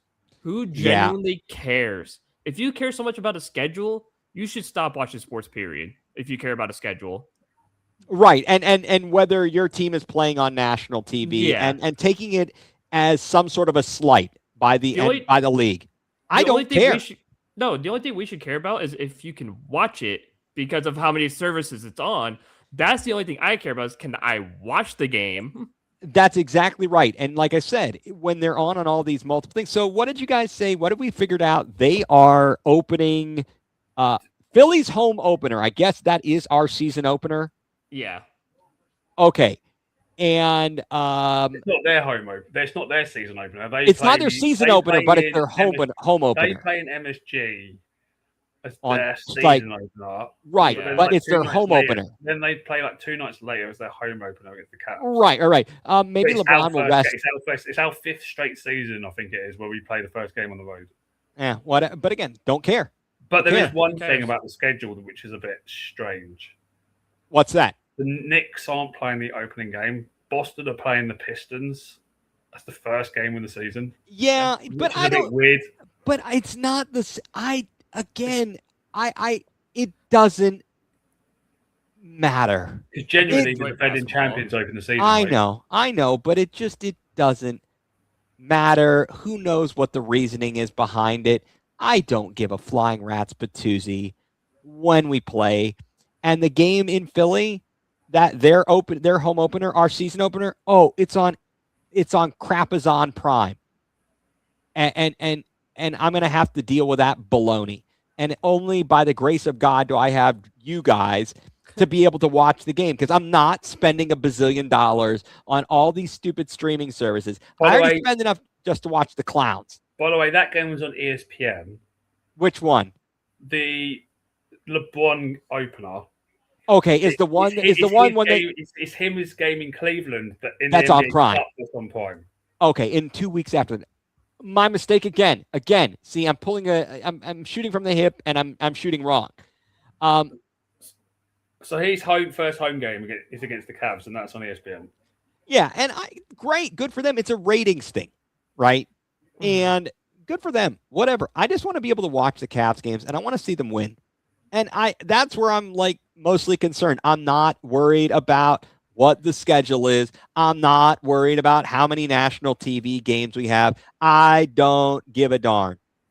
I just don't. We got to play 82 games. Let's win those. I don't care about the useless NBA Cup, which is a booby prize. And I actually like the NBA Cup, but that's just okay, me.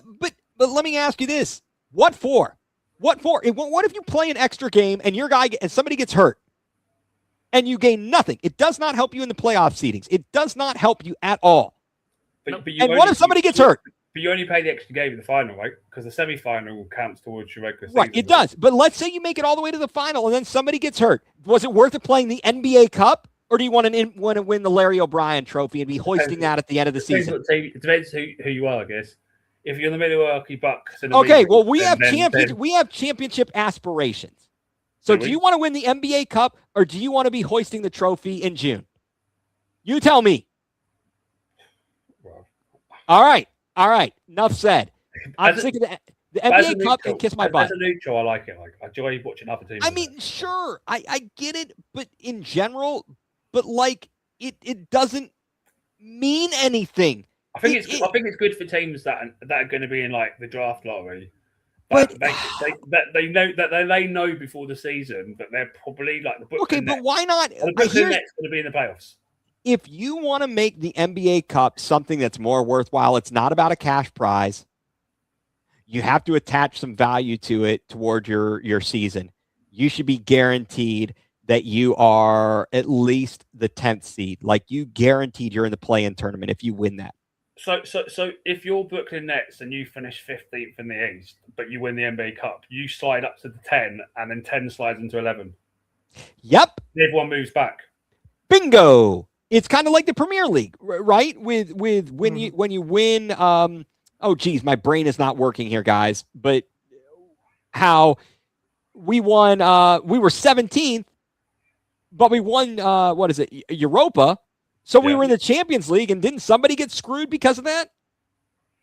No, because I don't know. They didn't, because we got the Europa League winning spot, which is separate from the Premier League. Okay. I thought there were certain circumstances in which somebody can get hosed if they win this, but they didn't finish in the spot that they normally would. If they, whereas like you finish top, whatever, you can get in the Champions League.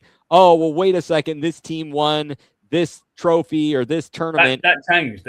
Spurs got done by that years ago when they did fourth, and Chelsea won the Champions League and they finished like 8th. Bingo. And they took our spot, but. Right. Okay. That's what I'm thinking. So I think you need to attach something like that. It's not, I agree. There's guys on the end of the bench. The money matters, and it's a nice little extra prize. But let's make it really count, guys. Let's make that championship really count. You want it to matter? That's how you make it matter. Give them a play-in spot. Yeah, the last play-in spot goes to the winner if they're not already in. Exactly. I think that's a great way of doing it. That gives you something to aspire to. Because like a team, I don't want to say the Brooklyn Nets because it's a bit unfair, but a team like them who's in a rebuild, like if they can just step up for 4 games or whatever, 5 games, to win the NBA Cup. 6? Is it 5? 6? They play. 6. I'm not sure, but the group stage. It's 6 because it's 5 teams in the group, yeah. So it's 4 games and then 2 knockouts. So if they can step up for 6 games and win the NBA Cup, that gets them a playing spot. Like, and the Cavs are in a bit of a death group with the NBA Cup. We got to play. Who's in our group? Philly. Where's Drew gone? Because I can't even hear you now. Oh no. Okay, Drew had to step away. He'll be right back. You can't hear me. Okay, so of course StreamYard is taking a giant duke I can hear right you, now. but it's very faint. Okay, I don't understand how that is. Hello. That's better. All right. Well, I'll speak very loudly. You're back. You're back now. It's just when Drew dropped off. Okay. We're in the group of death for the NBA Cup. Don't we have the Pacers, the Knicks, the 76ers, and who's the other one? The Heat, in it? Is it Heat? I think it is. So. But the Knicks and the Sixers is bad enough. Pacers, they might actually. Who knows how they're going to bounce back? I don't think that is the 4 teams. We've got the 76ers, the Heat, the Pacers, and the Knicks. So we're already not the favorite in that group. I mean, I think that you'd put Philly and New York at the top of that.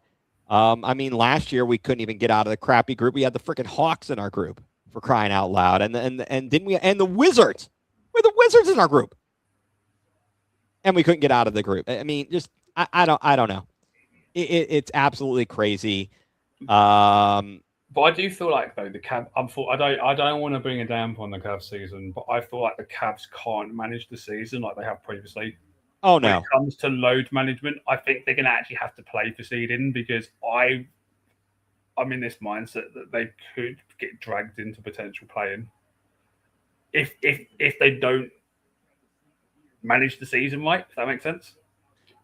it is certainly Because the possible. Pacers have got Tyreek Halliburton coming back, and they were in the NBA Finals before he got hurt. Miami's going to be better with Giannis. We all know the 76ers are going to be better. The Hawks are going to be better. In theory, the Hawks should definitely be better. I'm not so sure about the Pacers. Just because they get Tyrese Halliburton back, they've lost a lot of other pieces. I just don't think the Cavs can just try and right. They're not going to be able to just simply manage, however you want to classify it this season, like they have kind of got away with it the last couple of years. Yeah, I don't think they're going to be able to do that. To do that this year, I just don't think they're going to be able to do it because they could quite easily get dragged into like fighting the likes of Toronto and Orlando for like a playing spot. It's not out of the realm of possibility, Mike. It is absolutely not out of the realm of possibility. What also is not out of the realm of possibility is that I officially call the time of death on the Guardians season tonight if they blow this game. If they blow this game, I told you we wouldn't score in the ninth. Well, we all knew that, Mike. You didn't have to tell us. We knew this. We all knew this. And now there's a guy on first, and Cade Smith is going to have to fight through this. Come on. He doesn't fight through this. We all know Matt Fester's coming in next because Cade Smith ain't going to go into a third inning. They'll like tie it up, and then we'll. I don't know, Mike. All right. So, why don't I know that we're waiting for Drew? Drew will pop back on. Okay, he got. Let's see. I believe he got the out, a strikeout here. So one down. Peyton Watson's going to become a Cav on the sign and trade. That's kind of the big news that's floating around at the moment. Like, I sure hope they do something. I honestly hope they can pull something off.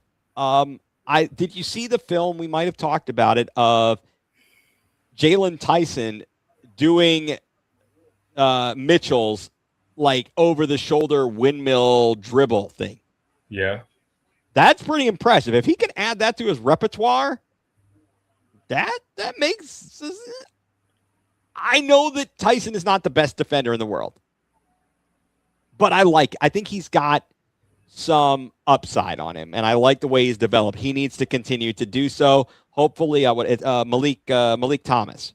So you're gonna have Malik Thomas, Proctor, Tyson, Super Mario, and Tomlin as our potential bench, right? Right, and Thomas Bryant. And Thomas Bryant and maybe Porter Jr. But yeah, that's pretty much what our bench is going to be because Dennis Schroeder and Max Strus are probably going to be gone. And then Peyton Watson is going to come in. And you obviously we got Sam. And you got Sam. I think Strus will be around. I think it's just going to be Schroeder. But unless they have to do it to make it financially work. Guys, going across the pond, Premier League starts what in about less than in 10 days? Is that right? Next Saturday. Next Friday. Or next Friday. Sorry. Yeah, Arsenal play next Friday. Okay. Latest news. What'd you say? Christian Romero for Tottenham is moving on to where is he going, guys? Atletico Madrid, right? He's going to Spain finally. Yep, he's going to Spain. Okay. They kind of flirted around with him last summer, but Spurs. Okay. Spurs, for some reason, decided to sign him to a new contract. Okay, so he's gonzo. What are the other things, the latest moves? There is Balogun going? He's reportedly possibly going to be a member of Tottenham Hotspur. No, they said those rumors are kind of dead. Okay. There was slight interest, but no real progress. Yeah, slight interest, no actual progress. Yeah. Jed Spence is going to Inter Milan, unfortunately. Yeah, Jed Spence is going to Inter Milan. Okay, that's a big loss. It is and it isn't because De Zerbi it feels like it. It feels like it. Well, he was playing well, but De Zerbi prefers Obviously Pedro Porro is your number one, one of your number one backs and wing backs and he's one of the best in the Prem. So he's not going to play over him. And then you have Destiny Udogi, who's more in favor under De Zerbi. So it's more so you have a guy who is kind of falling out of favor. So he's going to go to a team where he's going to get more minutes and more game time. Okay. So it's a loss for sure because of how well he was playing before the World Cup, during the World Cup. Right. That's what I'm saying. I mean, Yeah. he looked amazing for England in the World Cup. Yeah, he looked really good, but again, it's more so not wanting to be a backup option. All right, that's fair. Didn't Milan just sold Dumfries to Real Madrid on a free transfer? So I think it's free transfer. So was it free transfer or was it cheap? I can't remember. It was a free transfer, I believe. I think he was out of his contract. But anyway, so they had an open spot. He's going to be guaranteed playing in the Champions League. He's going to get regular minutes, whereas De Zerbi can't guarantee him that at Spurs, like because of Pedro Porro. So it's like if he wants to stick around and wants to be a rotational player, then great. But like De Zerbi made it clear that any player that doesn't want to do that, he'd rather move them on. So all right. Well, I'm going to give him the benefit of the doubt. De Zerbi came in and was able to guide the team and save the season so they didn't get relegated. So I'm going to have to give him a little bit of he's earned equity. He's earned some equity. What's going on down in Columbus in the 614 Columbus Crew? I did not go to the game last Friday. Look, we were busy finding the Carson Schlesinger card. I mean, that's true. That's true. You had to get the Carson Schlesinger card. We had a good time. We were checking out all some spots there and whatnot, and it rained too early. I think it cleared out, but we did not go to the game last weekend. What's going on with the Crew, guys? Anything of news and note?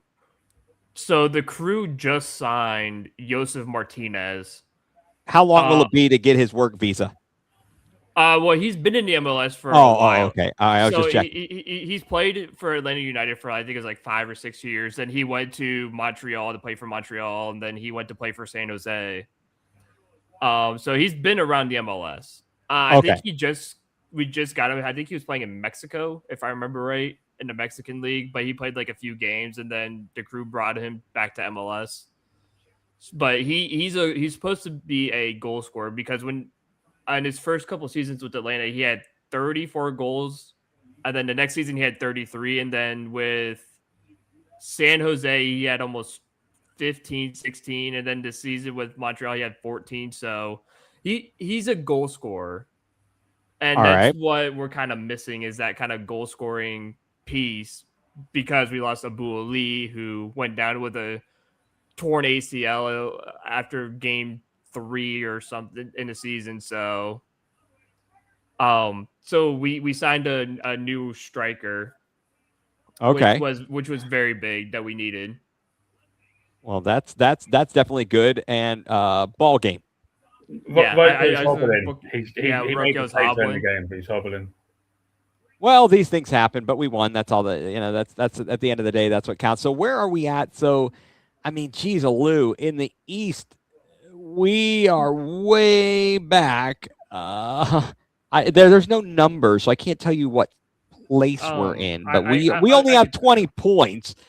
And the top team, Nashville, 40 points in 18 matches, 12 wins, 4 draws, 2 losses, a plus 21 goal differential, while the Crew sits 5 wins, 5 draws, 8 losses, -2 in the goal differential, just 20 points on the season for the Columbus Crew. That's not good. No, but it's still pretty early on. All right. And 20 points, I mean, you're three points away from the last playoff spot, so you're still very much in it. And luckily, the Crew have been playing a lot better. Because obviously they beat Cincinnati, then they've all 3 Leagues Cup games except for this past one against Pumas, they've looked really good. So the team is actually looking better. than they were kind of in the beginning of the season. So there's some upside. Now, obviously, we're making signings, which is a very big positive. So the team has switched around now. Obviously, with a lot of new signings, these guys need to get worked in.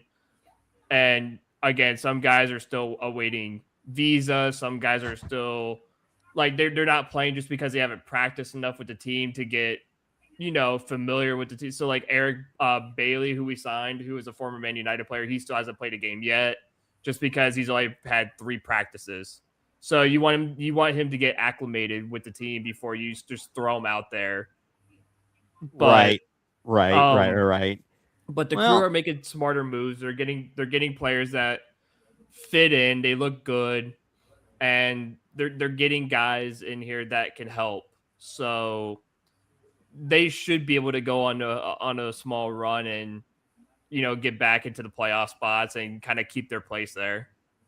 Fair enough. All right, guys, we've been droning on a long time here, but I think it's time to let everyone know what has us going nuclear this week. Drew, what has you going nuclear? So we're gonna stick with the apartment theme here,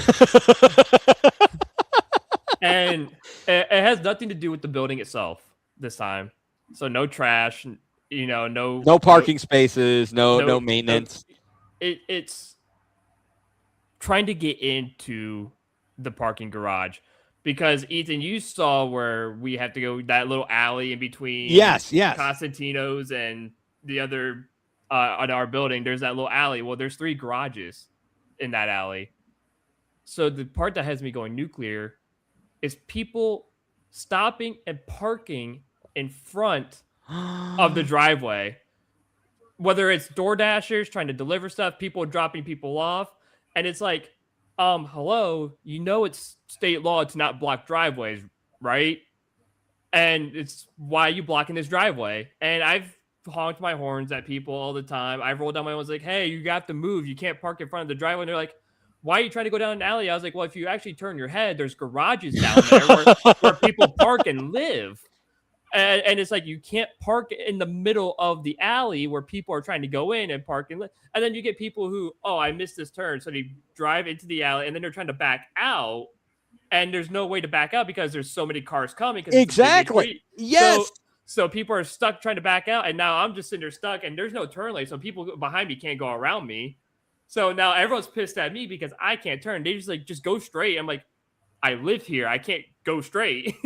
The only thing I could do is go into the Constantino's parking lot and turn around and go in the opposite lane to turn right. But again, that person's still going to be there because they're trying to back out, or they're just staying in front of the driveway. So it has me going nuclear because it's just the simplest rules of you can't park in front of a driveway. It's basically nationwide law. You can't park in front of someone's driveway. It's just. Or it's common courtesy. Period. It's common courtesy. It's following the rules, right? Yeah, exactly. And it's like, and people look at it as like, oh, this is just an alley. Like nobody's going in and out of this. Buddy, people live there. People need to get in and out of there. You can't just. And then there's times where there's one day last month, me and Jenna were coming back from the store, and this person whips it around, pulls in front of the alley, like directly in the middle, blocks the driveway. They physically get out of their car and just walk into the store. And it's like, and we roll down, we're like, you can't park there to go to the store. People live here. We're trying to get into there so we can go park in our garage. And I'll be a couple minutes. Dog, they have their own parking lot on the opposite side of the building. You can go park there. Or there's street parking all over the place where you can park in the street. You're not supposed to park in front of the alley where people are trying to get in and out. And there's another guy trying to come out. Oh and my he's now God. stuck. This sounds like the situation where in a parking lot, someone parks in your spot and so you block them in, or you get some people and you move their car. Like if it's like did you ever see videos, or I don't know if it's real, where like maybe football players, I don't know if this is on college campuses, high schools, they'd all take some poor sap's car. Yeah. They carry it and move it Well, I'm at the point where like if someone gets out of their car, if I see someone not in their car and they're in front of the alley, even if like the back end, because there's people who park in the street, but the back end's like halfway in between, so like you still kind of go around them to get out, but it's still like an inconvenience, and they're still blocking half of the driveway. There's times where I was like, you know what, I'm just gonna slowly just nudge them out of the way, and even if that puts their car in the middle of the road, I don't care. Their car can get hit all they want. That's their fault. All right. I don't know that I'd go there. That sounds like a Mr. Bean-esque move when he would push the three-wheel car out of the way. Yeah. That's what it feels like to me. Wow. I feel you. I feel you, Drew. Mike, what has you going nuclear, sir? I don't really have anything really. Oh, that's Wow. fair. That's good. That's a good week then. That's a good week. Honestly, that's a good week when you don't have anything to have you going. Guardians had to go nuclear, but they won tonight. The Deshaun Watson starting as quarterback has to be going nuclear. The Cavs not making any roster moves apart from Super Mario. That has to be going Nuclear. Yeah. No. I feel you. Okay. All right. Fair enough. Well, I'm actually glad because someone's got to be the calm person amongst us, right? Because I'm clearly not that person. I could sit here and moan about Spurs fans moaning about transfer fees and not understanding Premier League. That's a good one. And all this and jazz. But Well, what has me going nuclear this week is the ongoing theme of Browns training camp and people complaining about ESPN Cleveland's quarterback tracker. Guys, it's not the gospel.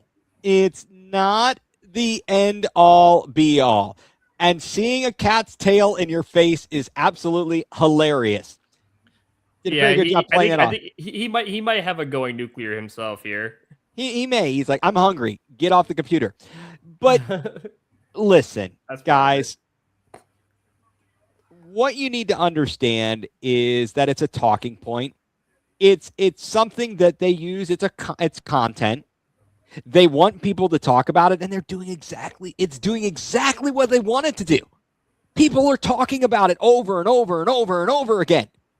Now, here's the point. Listen to the local media. Listen to ESPN Cleveland. Listen to 92.3 The Fan. Check out our podcast. Listen to other people, and you'll get the full picture, or as full of a picture as you can possibly get without somebody sitting in the meeting rooms. That's not going to happen. All the tracker does is gives you a data point, something to discuss. I witnessed Tony Grossi, Chops, and Justin Cooper from ESPN Cleveland tracking the passes on Saturday. And they track when it's with the first team, when it's with the second team, when it's padded, when it's not padded. Guys, I don't know what else to tell you. If all you can do is see that and then cry about it, and that's what you think is the end all be all, I don't know what to tell you guys. So people who are not able to understand that and able to realize that the quarterback tracker is not the end all be all, it's not the gospel, that is what has me going nuclear. Folks, thank you all for sticking with us. All 29 of you are still with us strong. We really appreciate it. We've been here almost 2 hours. It was an extended show talking about the clowns. Want to thank Jacob Greenberg for my son for joining us. Appreciate that. And we will plan to be back here with you on Saturday afternoon to watch along as the Browns take on the Chicago Bears. We have a lot to watch for sure. Not only the quarterback position, but really you've got to look at how the offensive line plays. You want to see how the wide receivers show up and show out. What's the defense going to look like? You're hoping that everyone comes out of that one healthy.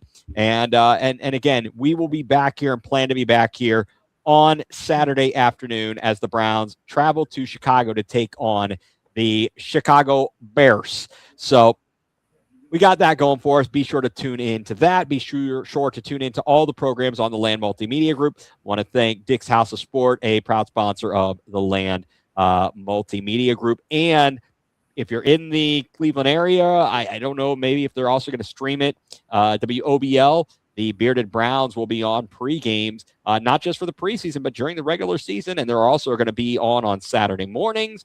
And they will replay their Tuesday night show. That's usually their podcast, which is on YouTube and other streaming platforms. They will be replaying that on WOBL. So be sure to tune in and check all of that out. And with that, we will bid you a fair good night. For Drew Hagenbaugh, for Mike Pellegrini, I'm Ethan Greenberg, and you have been tuned in to Going nuCLEar, full-blown coverage of the Land, part of the Land Multimedia Group.